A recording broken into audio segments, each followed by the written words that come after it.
How high is too high for Malik Willis? And you hear that chugging in the back? That's the hype train for Desmond Ridder. Where is it going? And we're going to talk some safety fits today. Welcome to Locked On NFL Draft. Let's go. You are Locked On NFL Draft, your daily podcast covering the NFL Draft. Part of the Locked On Podcast Network, your team every day.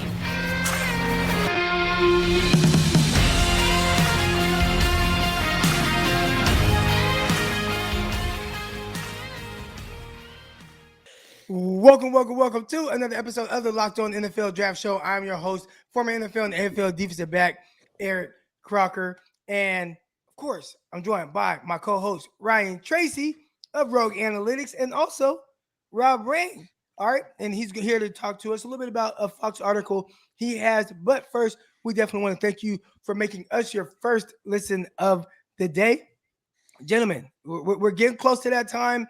It's really less than 2 weeks away now. We'll be down in Dallas covering this. I don't know, Rob, will you be down in Dallas at all, or are you covering the draft from anywhere? I'll be covering the draft from the Seahawks media room. So, yeah, not going to be in Dallas with you guys, but we'll definitely be somewhere where I expect there to be plenty of action. All right. So awesome, exciting times here, and excited for an article that you have. And you did a deep dive into Malik Willis. And I think a lot of people right now, he's kind of the runaway guy for QB1 in this class. And a lot of it is based on upside. But when you did a deep dive into him, what were the things that you found? I just think that we're talking about a guy who physically reminds me so much of Michael Vick that we have to be having some conversations about this young man, because just like Michael Vick, who obviously wound up going number 1 overall in that particular draft class all those years ago, Malik Willis, in my opinion, is the boomer bust prospect in this draft class. I think most draft fans would agree that if you want to win in the NFL, an actual Super Bowl win, then you've got to have a special quarterback. Now, sure, there are some guys out there, Trent Dilfers out there that have won Super Bowl titles that haven't not necessarily, Nick Foles being another one, have not necessarily set the rest of the league on fire. But if you want to be a consistent Super Bowl contender, then you have to have a superstar. And that is the thing that I saw with Malik Willis on tape, and having evaluated him in person, as of course both of you gentlemen did when we were there just fighting through the torrential downpour that was Mobile, Alabama, and then just seeing the way that he handled himself at the combine, at his pro day as well. There is no doubt about there is some misfactor with Malik Willis, but there is an awful lot of boom there as well. And that to me was the most interesting thing about this. I did an article a year ago, gentlemen, right about the same time on Mac Jones. And I was surprised by what I saw with Mac Jones, and it led me to believe that he absolutely warranted a top 10 selection. I think that Malik Willis, for very different reasons, absolutely warrants top 10 selection as well, because the upside is so immense. And if you hit on this guy, then you are going to be a contender for a long, long time. It's all about risk assessment at this point. The upsides outweighing the inconsistencies on film. I wish he had tested. It would make me feel better. I know it's silly for a quarterback, but I would like to have the numbers in my hand. It makes me nervous. And that's my question is, what are the other teams in the top 10? How nervous are they? Does he get all the way? Are we going to hear Rob Rang live from Renton, Washington at number 9? Or are we going to hear something before that? And that's what I can't get my head around, Crocker. Yeah, well, I mean, I think that's the question for Rob Rang. How high do, a team like the Seahawks value him? A team where right now, and I don't know if of course you guys know who Jimmy Ward is, San Francisco 49ers safety. Well, he's on Instagram Live, and he's saying, man, I hope DK Metcalf does not get traded, because I want him to go through hell like the 49ers have gone through hell when trying to find that quarterback and going through those dark ages. And he's like, I want to lay him out. I want to light him up. And I just want him to be in misery, right? And part of that is trying to find that quarterback. And right now, people are looking at the quarterback situation with the Seahawks as if, hey, this is not a very ideal scenario to be in, having Drew Lock having to be your quarterback. So is it as simple as having a guy like Malik Willis, where at least he gives you that upside, and you play with a quarterback similar stature in the sense of height maybe have to do a little bit more things on the move, has that athletic ability, and is it kind of a plug and play type thing? Or do you say, nope, we bypass him and maybe look for somebody second round? Well, that's the big conversation here. I don't know that Malik Willis is going to last to Seattle at number 9 overall. And even if he were available to them, then I don't know that Pete Carroll and John Schneider are going to select him. I mean, if you kind of go back to what the Seahawks have historically done, then, they have built through the line of scrimmage, both the offensive tackle, which has been 3 of their 8 first round picks, because of course, John Schneider and Pete Carroll have often traded out of the first round over their 12 years that they've been running that franchise. But still, they have kind of focused in on that position. The Seahawks have not drafted a quarterback in the first round since Rick Meyer. That was 29 years ago. I mean, there's not many NFL teams out there who have kind of shunned quarterbacks in the first round as much as Seattle has. So if Seattle is going to select a quarterback in the first round this year, it truly would be, pretty groundbreaking, just for that franchise. So I think that they have to be considered a little bit of a dark horse candidate at this point. I think that you have to start the conversation at number 2 overall with the Detroit Lions. And this is a team that I think is going to go with the defensive lineman. That would seem to make the most sense. So you have number 3 overall with the Houston Texans. And, my goodness, they have just fallen over themselves with their praise for Davis Mills. And I'm a Davis Mills guy myself. But still, you see a quarterback like Malik Willis. I mean, that is a talent. And then I specifically want to kind of focus in on the NFC South teams. The Carolina Panthers are number 6 overall. The Atlanta Falcons number 8 overall. Even the New Orleans Saints, who traded up into the first round, now have 2 first-round selections. They have the power to be able to jump up. I think in the NFC South, everybody is wanting to be the next team after Tom Brady eventually retires in Tampa Bay. And so I wouldn't be surprised if we see a lot of quarterbacks wind up going in the first round. And again, specifically to the NFC South. So again, I just have a hard time believing that Malik Willis is available to Seattle at number 9. I don't know that they would necessarily select him. But again, when you look at these quarterbacks, I think there's a lot of guys that you can win with. If you have a powerful running game, you have a great defense, but how many guys can you win because of? I don't know that Malik Willis is going to be that guy, but I do believe that he could be that guy. And I think I can make a stronger argument that he could be that guy more than Kenny Pickett, more than Matt Corral, more than Desmond Ridder, more than Sam Howell. I just think that the upside is enough with him that there is going to be some quarterback desperate team that is going to gamble early on Malik Willis. It may take a year, but my goodness, the possibilities with him are, unbelievable. Right. Everyone loves upside. And you talked about gambling. And up next, we are going to talk a little bit about gambling. Who will be the next quarterback off of the clock, right? And there's a guy that's kind of picking up steam just a little bit.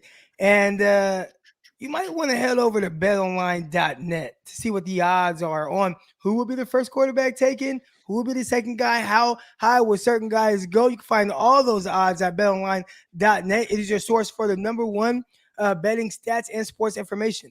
You'll find all the latest sports developments, league reviews, and news, including this year's basketball playoffs and the start of Major League Baseball season. See, I got this Giants hat on. Another win today. Let's go. BetOnline.net is your continued source for all of the sports wagering information, from live betting to playoffs, esports, and more. Head over right now to the website to use your mobile device to learn more about the trends and action going on over there. That's BetOnline, where the games start. We also want to tell you about a special thing that Locked On NFL Draft has going on. And of course, your guys right here, myself and Ryan Tracy, will be there all draft weekend covering the draft for your favorite teams. All right. It's a big announcement starting Thursday, April 28th. Tune in to the Locked On NFL Draft live coverage all throughout the 2022 draft. The 3 days real-time analysis with great lineup of experts, guys that will be chipping in their professional analysis as well. And also, you're going to have the Locked On NFL mock draft special hosted by the best voice in radio, Brian Peacock, and former scout Matt Williamson of the Peacock and Williamson Show, all week leading up to the first round pick. All right. This is going to be terrific coverage that you can't get anywhere else. All right, the Locked On NFL Draft, they'll be there April 28th, 7 p.m. Eastern Time, April 29th, 6:30 p.m. Eastern Time, and April 30th, 11 a.m. Eastern Time, as well as the Odyssey NFL Mock Draft, April 18th through the 22nd and 25th. So make sure y'all tune into all that good stuff we got going on. But speaking of good stuff, it is. It's a lot of stuff, man. And that's what we're here for, to give all these teams and fans the coverage that they need and that they deserve, right? And speaking of, what they deserve, who deserves to be the second quarterback taken off? Because right now, it seems like everyone's leaning towards Willis. And we'll see. Kenny Pickett, at first, it was like, oh, he for sure the guy. And then all of a sudden, Willis is the guy. But there is another guy that I think, returned back for his senior year. He's won a ton of games, has some of the most wins in college football history, and that's Desmond Ridder. 6'4", mobile quarterback, can make plays on the move. Looks like he has the arm, but what's missing from stopping him from being one of the top guys? Rob, we'll start with you first. Well, to me, the biggest concern I have about Desmond Ridder is just the consistent accuracy. And that is critical, obviously, a critical element of quarterback play. And I'll say this, that when you watch him on tape, you see some missed throws, but usually it's because that he doesn't have his feet set. And then you watch him at the Senior Bowl, his feet were better set. You watch him at the Combine, his feet were even better. You watch him at his pro day, feet again, even better. It is encouraging that you have seen a quarterback in Desmond Ridder who has continued to kind of ascend throughout the draft process.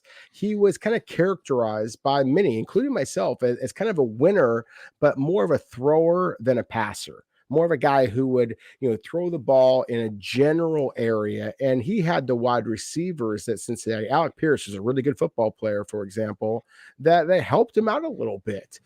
But at the same time, when he went again to Mobile and to Indianapolis and still was as successful as he was, checked off all of those boxes, has all the intangibles that you're looking for as well. As Ryan was saying, kind of the toot. I mean, there is a little bit of momentum behind him. Last time I saw a quarterback that had this kind of momentum, he wound up going number 1 overall, and that was Baker Mayfield 5 years ago. I mean, that's the kind of momentum that's being built here. Now, I'm not suggesting that Desmond Ridder is going to suddenly go number 1 overall, but I thought that a month ago, the idea of Desmond Ridder going in the first round was kind of crazy. But right now, considering all the buzz, I think that is very possible that Desmond Ridder, here's his name selected in top 32 selections. Let me play devil's advocate. Hutch has short arms. Trayvon hasn't produced.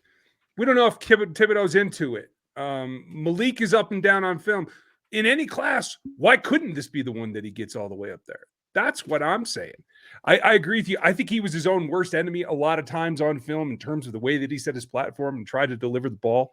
And that progress through the offseason, the question will become, can he do it when he's under fire? Hopefully he has a better offensive line. Nothing against you guys, Bearcats, but, let's put it together for the quarterback a little bit, will you? There's a lot to be said about momentum. And I think, much like we saw Mac Jones just kind of work through the offseason. Now we're seeing something similar. I don't know if he gets number 1. But I think he should be in the mix. I think he should be in the discussion because there's nobody that's a clear leader in this class to me. One thing I will say about Desmond Ridder that kind of jumped out to me, and I am not a guy, and I promise you guys throughout this entire process, I have not watched one highlight film on YouTube because I think highlights can lie, right? It shows a level of consistency that's just not there when you watch the All 22 or even if you watch a YouTube copy of a quarterback or whatever position. But, just kind of clicking around certain websites, you see like some clips start playing of Desmond Ridder. And what it looks like from that standpoint is like, man, he has all the tools, the way the ball comes out of his hands. When he is accurate, when the throws that he's willing to throw in there and be able to throw the ball with some anticipation, the plays that he is able to make on the move because of his legs and how he can extend plays. So I think there's a lot of tools there that maybe a NFL team is thinking, you know what, if we can just get him to be a little bit more consistent as a passer, which is there, it's there. But if he can be more consistent, then why can't this guy be a long-term starting quarterback in the NFL? And I think a guy to kind of compare him to just a little bit, and it might be off because of how well this guy has played in the NFL. And it's kind of been up and down. We've seen those moments, but right now, He's one of the top quarterbacks, I'd say top 10 quarterbacks in the NFL. But, Dak Prescott, right? That was a guy coming out that, okay, well, you see the plus athleticism. You see sometimes as a passer, it looks a little weird at times, but then it's good here. And, okay, tight window throws, he's able to do that. He's able to do some NFL stuff. Could some of the, inconsistency be because, well, maybe he only had one receiver or no receivers, and we saw Alec Pierce have a really good year. But aside from, a miss here and there, again, you saw a different level of consistency, just as a guy keeping his team in games. And if you're getting just that solid level of play and he can improve from there, then you are talking about a quarterback that can start in the NFL for a long time. I 100% agree with you. And that's the thing, is that like Dak Prescott back in those days when he was playing at Mississippi State and he played against elite competition, that would be one of the things that people would question about Desmond Ridder is, did he play against elite competition? And I would argue that he did. That's the thing. I mean, not only did he play that in terms of the conference, I mean, just the fact that he was a 4-year starter and led his team to so many victories, but the last 2 years, granted, they lost to Alabama. They lost the previous year to Georgia, but not because of Desmond Ridder. He played pretty damn well. Kind of going back to Ryan's point about, the offensive line just simply was not able to hold up against the pass rushes that was the Crimson Tide and the Georgia Bulldogs. But, at the same time, you see Desmond Ridder. And again, it's all about that career arc. Every NFL team out there is wanting to get a guy who is good, but is going to get better. And that's the thing, is that Desmond Ridder has a little bit of that buzz around him. We talked about the Seattle Seahawks before. He is a team. That's a team I think that makes a lot of sense for Desmond Ridder. I would mention the Pittsburgh Steelers as well. That is a club that needs obviously a quarterback and has always prioritized the intangibles at the position as well. And so to me, that is another team that I just kind of have a hard time imagining a scenario in which he just slides right on past them, assuming that guys like Kenny Pickett, because the local favorite is going to create a lot of buzz, but assuming that guys like Kenny Pickett and Malik Willis are off the board. If that is the case, then I think I could see Pittsburgh pulling the trigger with Desmond Ridder at number 20 overall. And I think most Pittsburgh Steelers fans are probably like that. You have Ben Roethlisberger for a really long time, and you're looking for that next guy. It's clear. We know who isn't the guy. Mason Rudolph. He probably won't be in their plans long term. They did get Mitchell Trubisky, so they have a little bit of, time to kind of get a guy that has kind of been there, has the experience, won't fall off the rails completely, but you are going to be looking for that long-term guy, and maybe it is Desmond Ridder. But when we come back, all right, next we are going to talk about safeties. Where do they fit? What are their styles? How do their games translate to the NFL right now in this wide open passing game? We're going to talk about all of that and more. But first, definitely want to talk to you a little bit about Shady Rays and how it's an independent sunglass company that gives you the features of $200 sunglasses for a fraction of the price. That means polarized lenses, well-constructed, durable frames, and premium high-end finishes. Also, something you won't find anywhere else, Shady Rays Insane Protection Program. All right, Shady Rays includes lost and broken protection on every pair of sunglasses. They will send you a brand new pair if you lose them, no matter what happens. All right, give them a try. And if you don't like them, you'll pay nothing. It's as simple as that. Plus, 10 meals are donated to fight hunger in America when you shop with Shady Rays. Exclusively for our listeners of the Locked On Network, head over right now to shadyrays.com and use the promo code Locked On to get 50% off or 2 or more pairs of polarized sunglasses. That's promo code Locked On for their best deal of the season. 50% off of 2 or more pairs. Come on now.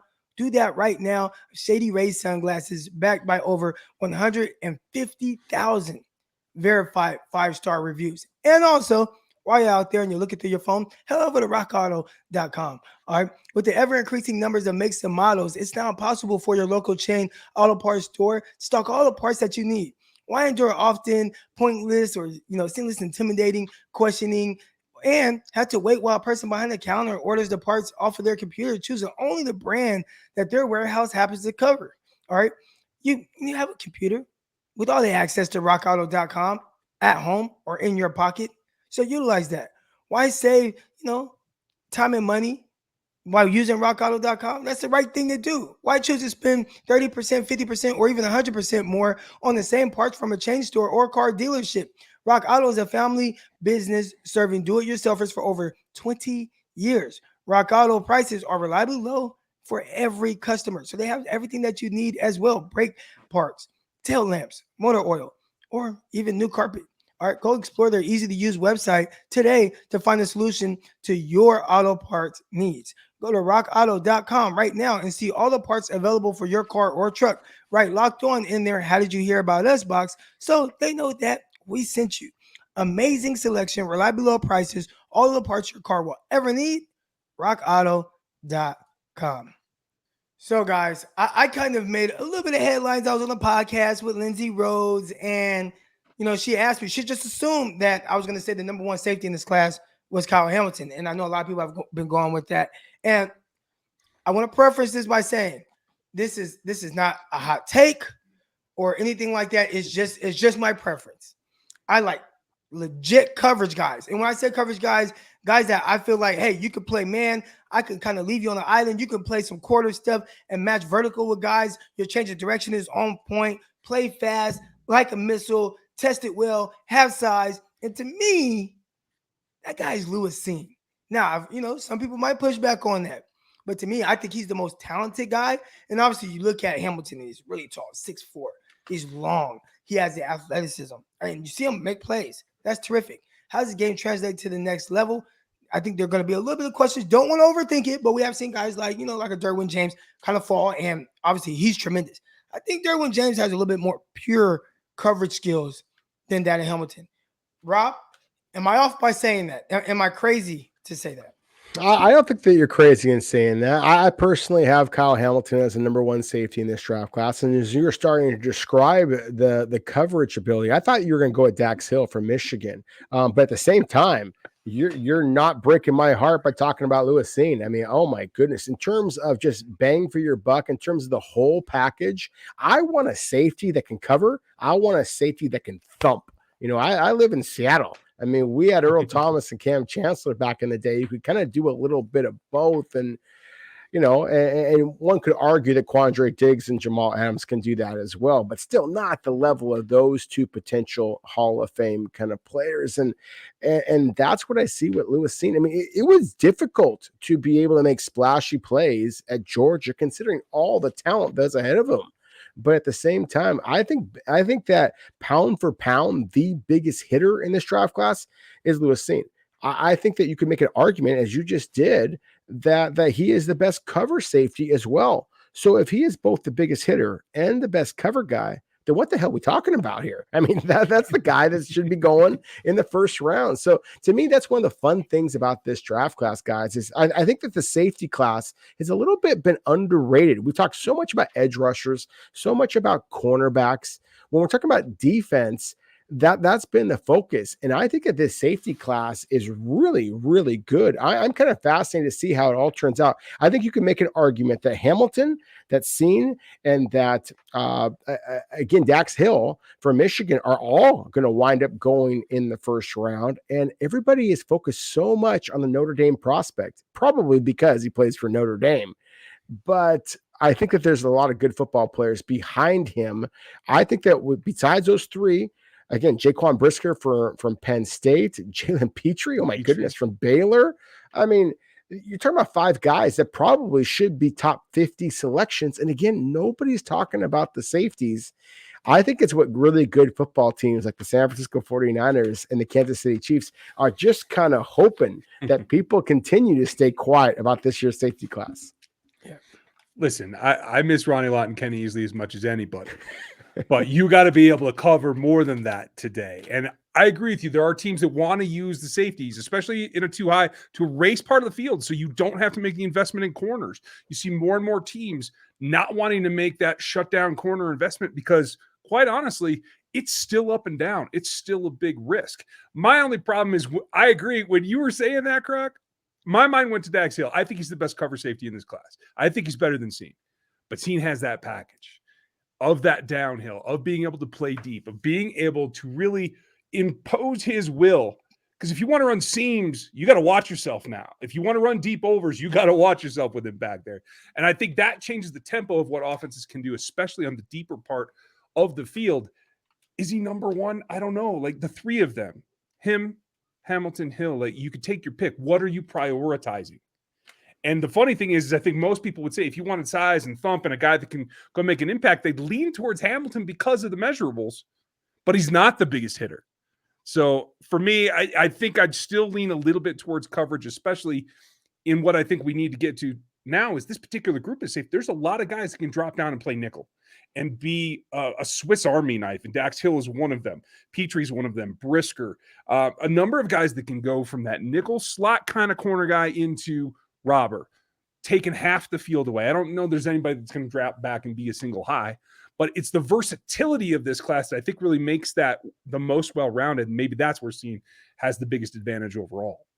Well, I like that you guys brought up Daxton Hill because I think just from a pure coverage ability, right? And I talked about Jimmy Ward earlier. And one thing that Jimmy Ward excels at, I strongly believe that Jimmy Ward is the best man-to-man safety in all of the NFL. Like if you say, all right, I just want my safety to be able to drop down and cover man-to-man, any type of receiver in the slot or a tight end, depending on the size, no matter what, that's your guy. Jimmy Ward, he does it. And I think Daxton Hill, he has a lot of that. Now, the only thing I haven't really seen from Hill is like how much too high has he played? How much single high has he played? And I feel like watching Michigan, everything that he does is from the nickel, and even his athleticism and his size, everything profiles more as a nickel. And that's not to say that he can't play safety because I just mentioned Jimmy Ward, and he's not the biggest of guys, 5'11", like 195 maybe, right? And Daxton Hill, he's kind of on the smaller side like that as well. So I think with Hill, I just view him as a nickel. Like I'm actually surprised that it doesn't say cornerback next to his name as opposed to safety. And it does for some teams. I talked to some clubs out there, or at least some scouts out there, and no scout out there is going to say, "Oh, this is the way my team feels." They're going to say, "This is the way I feel." And I absolutely have had some scouts say that Dax Hill is a cornerback for them. And so I agree with you on that point. And that again is to me is what I love about this safety class is it just kind of comes back to whatever that you're looking for at that position. Who are the receivers? Who are the tight ends that are going to be playing in your division? If you have those dynamic slot receivers, then obviously it's critical that you find yourself a really good nickel corner. If you are going up against some of the elite tight ends in the division or in the league, then you certainly are going to want to have a guy who has the size to be able to knock down a 6'5", 250-pound plus tight end. And that's kind of going back to Croc's point. That's something that Cine does possess. And Ryan, I think, made an excellent point as well. When you think about a safety who's 6'4", 220 pounds, the way that Kyle Hamilton is, you expect him to be a thumper. I've seen some comparisons to Cam Chancellor, and I watch Kyle Hamilton. He's a good player. Very different player, however, in my opinion, than Cam Chancellor. Both some ways when he's better, some ways that he's worse. But he is not the physical, intimidating presence that you might expect for a 6'4", 220-pounder. And so, again, I think you can make an argument that Cine is the best combination of the bunch, the same way that we were talking about before, that maybe Desmond Ridder might be the best combination of all those traits at the quarterback position. So, again, I think that the safety class is really similar to the quarterback class. Everybody focuses in on the number one guy. It might be the number two guy, the number three guy, number four guy that actually winds up being a better football player. And then one last thing, going back to those quarterbacks, I was having a conversation here recently about the class of 2018, where we saw Baker Mayfield go number one overall. We saw Sam Darnold go number 3, Josh Rosen go shortly after that. It was the Josh Allens and the Lamar Jacksons, of course, who wound up being the best players of all of them, at least so far. Again, that could be the exact same scenario here. Maybe we're talking about the wrong guy with Kyle Hamilton. Maybe it's going to be one of those safeties, maybe even one of the guys that's not in the top 5 that winds up being the best player just because of how he fits in with that particular team. All right, this is going to be intriguing. I'm interested to see where exactly these guys goes, in particular Hamilton. That's the guy. I want to see if NFL teams are on the same page as some of the, social media and how high they were on Hamilton. And now guys kind of falling off that train just a little bit because he didn't test as well. Didn't have that issue with Lewis Cine, didn't have that issue with Dax Hill, or even a guy like Brisker who didn't test off the charts, but still tested better and showed more athleticism that translates to the NFL than what we saw from Kyle Hamilton. Hey, maybe the film for some people says different, but I do know some people start diving and looking at it through a different lens. I'm like, maybe he is lacking a little bit athletically. You don't want to overthink these things, but going to see how it all plays out. That's going to do it for this episode of the Locked On NFL Draft Show. We thank you for making us your first listen of the day. For your second listen of the day, you got Locked On 49ers with myself, Brian Peacock. You got Locked On Chiefs with my guy, Ryan Tracy. And you got Rob Ring. He's on Locked On Seahawks. We got you covered right here along the Locked On Network. Next up, Friday's episode, we're going to be talking about some more prospects, guys that you should be talking about, guys you should be knowing about who they are and their impact on the game. But until next time, we are out, guys. Peace.